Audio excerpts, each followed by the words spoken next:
Existe um momento silencioso na vida em que muita gente desiste da sua liberdade financeira. Não há drama, não há falência. A pessoa apenas para. Para de acreditar, para de investir, para de se organizar financeiramente, para de tentar. E o mais cruel é que isso geralmente acontece depois de muito esforço, depois de disciplina, depois de meses ou anos tentando fazer tudo certo e ainda assim sentindo que nada mudou financeiramente. Se você já sentiu isso, fique até o final deste vídeo, porque ele pode ser o ponto de virada que você nem sabia que precisava. E antes de continuar, já se inscreve no canal. Aqui a gente não vende atalhos, a gente explica o caminho real, aquele que funciona para quem aguenta atravessar. Existe uma mentira confortável sobre dinheiro que se espalhou rápido demais. A ideia de que basta começar a investir, ajustar alguns gastos, assistir alguns vídeos e em pouco tempo a vida muda. Parece lógico, parece bonito,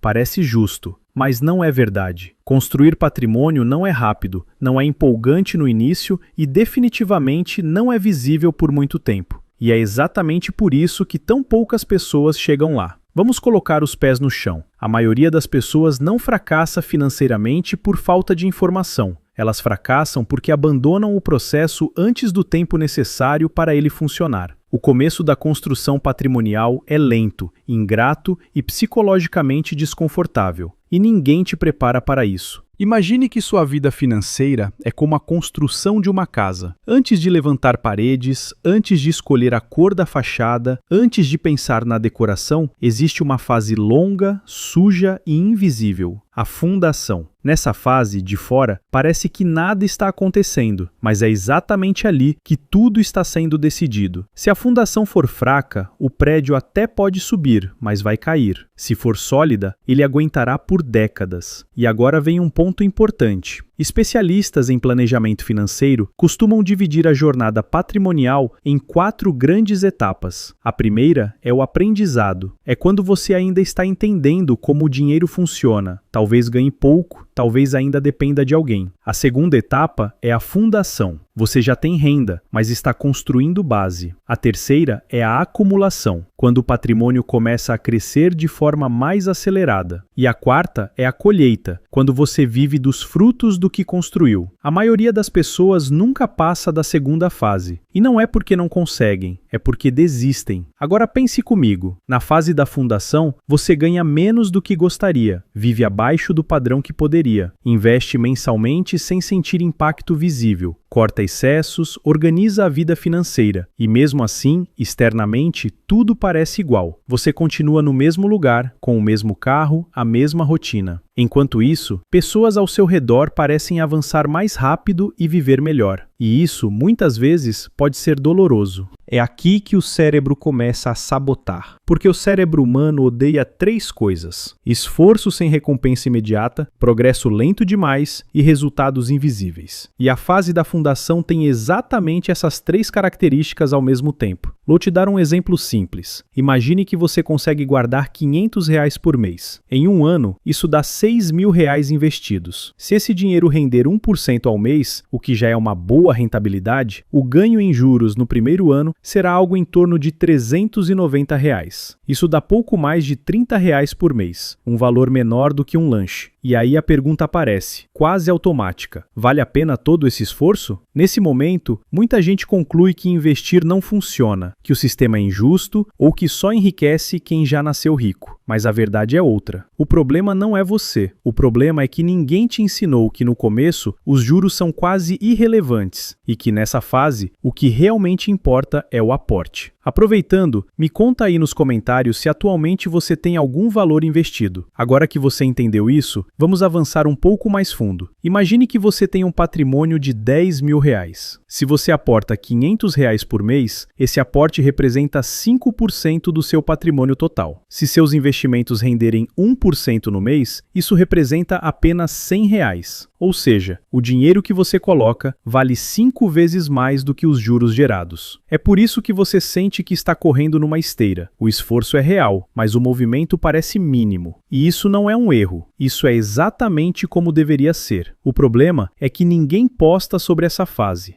Ninguém tira foto da planilha organizada, do boleto pago, do gasto evitado. O que aparece nas redes é o final do processo, nunca o começo. E quando você compara o seu bastidor com o palco dos outros, a sensação de atraso é inevitável. Agora entra um conceito fundamental para entender tudo isso. Riqueza de verdade é invisível. Há uma diferença gigantesca entre parecer rico e ser rico. Parecer rico custa caro. Ser rico exige tempo, paciência e disciplina. Tenho certeza que você já viu algum exemplo assim. Um homem comum, com uma vida simples, trabalhou como mecânico durante décadas. Não ostentava, não chamava atenção, não vivia acima do padrão, mas poupava consistentemente e investia com disciplina. Quando se aposentou, já tinha um patrimônio interessante e pôde viver de forma tranquila e sem dívidas toda a sua vida.